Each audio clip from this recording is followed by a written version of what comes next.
Ce film a fait l'ouverture de la Mostra de Venise en 2025. Teresa n'est pas un biopic prosélyte sur la vie de Mère Teresa.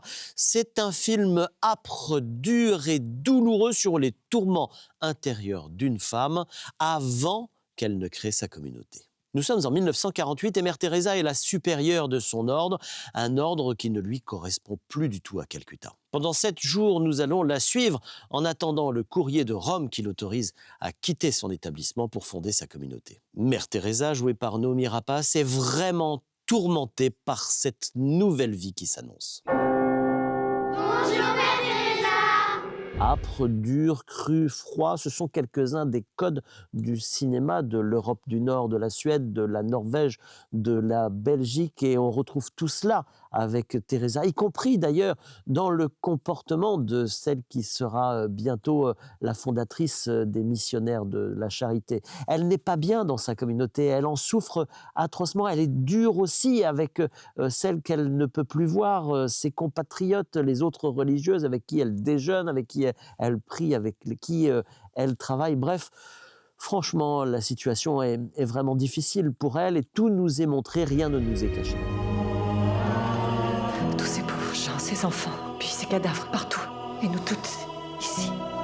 Je suis une femme dans un système dirigé par des hommes. Moi, je suis prise au piège ici.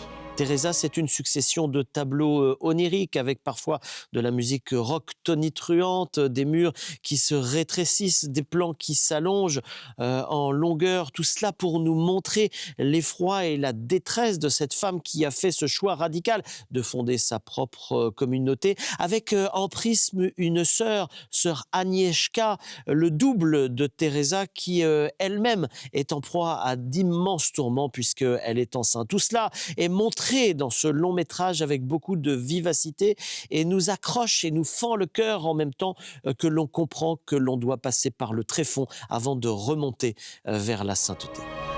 À quoi servent ces murs dans cette prison, attendant confortablement que le monde change? Il faut soi-même donner l'exemple si on veut que les autres le suivent. Se vêtir d'un simple et modeste sari en coton. Prier le rosaire en chemin. Est-ce que je deviens folle? Et l'on n'attendait pas Noomi Rapace dans ce genre de long métrage. Celle qui a été découverte dans la trilogie Millennium, il y a déjà une quinzaine d'années, a joué dans des Aliens, dans Seven Sisters, c'est un film d'action, et sa spécialité, c'est plutôt le polar ou les films énergétiques. Force est de constater qu'elle s'en sort à merveille, qu'elle est très crédible dans la détresse et la souffrance. Vous devriez vous méfier de votre orgueil, très cher. Vous inspirerez des milliers d'autres personnes qui sauveront des millions et des millions de vies.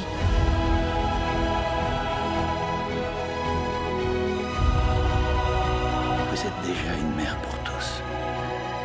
Une mère et une sainte.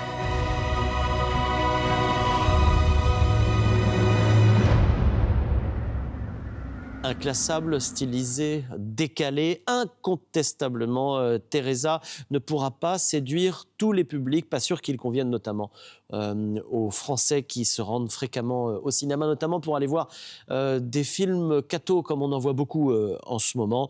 Reste que Teresa est une œuvre de qualité.